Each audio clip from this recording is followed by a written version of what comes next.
Chainsaw Parts and Repair. Beautiful Sunday here in the Rogue Valley. We're supposed to hit somewhere around 80, 82 degrees today. So, I'm getting a little shop work out of the way.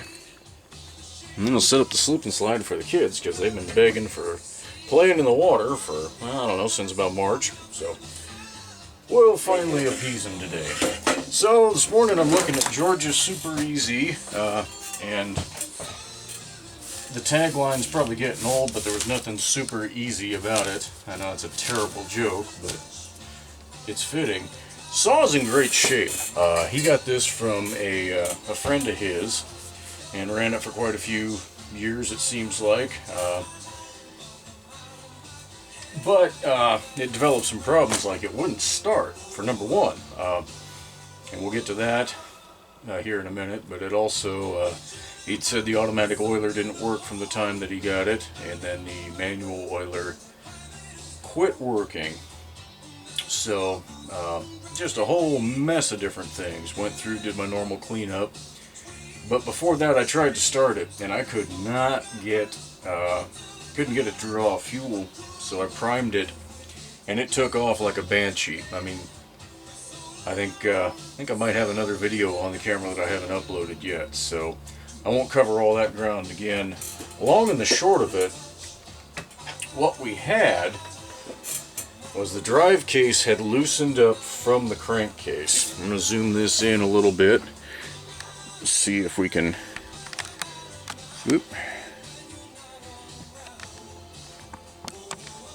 See if that holds. So there's 3 screws back here, and they hold the drive case to the crankcase, and there's an O-ring back there to seal it up. Well, these 3 screws were all backed off, and the case was just rattling loose. So that's why she wouldn't draw fuel. Complete and total loss of engine vacuum there. So the good news is the O-ring was still in good shape. There was no damage to anything. So once everything was apart and cleaned up, I was able to just put the screws back in, suck it back together, boom, we're set. The reason the automatic oiler didn't work was the old hose had rotted off and was just gone. So while I had everything apart, plumb new fuel and oil hoses here. And I really love this Tygon, this green stuff, or yellow, whatever you want to call it. Looks more green to me, but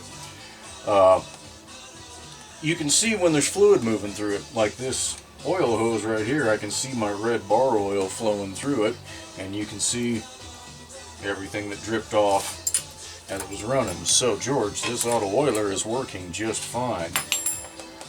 What else did I come across? Sprocket was worn out, typical. We talked about that, so this has got a nice rim drive sprocket on it now. In the future, about every probably 5th or 6th chain, depending on how quick you go through chains, you'll want to spin the clutch off, and you can just replace the rim itself instead of the entire clutch drum. As long as this clutch is in good shape and the drum's in good shape, no reason to replace it. Got the right screws in the muffler. There was a scary mess of hardware in there. The manual oiler, I can't say... Well, actually, I know what had happened. When I took it apart, the plunger was in upside down. When I pulled it out, the spring was facing up, and the plunger should be up. So that's why it wasn't retracting. And then at some point, the old knob had come off, and so somebody got what looks like a choke knob from a C-Series, early Super XL, and drilled a little bigger hole and glued this on there. Well, that cut this stroke in about half, so went ahead and changed all that out and made it right.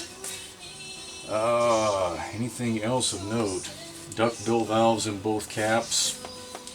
Got everything tightened down on the handle. That was pretty loose. Loctite where it needs. New spark plug. So still need to get the air filter assembly back on, and yeah, other than that, get a clutch cover on it. And George, I'm hoping I'll be sending this thing back to you very soon.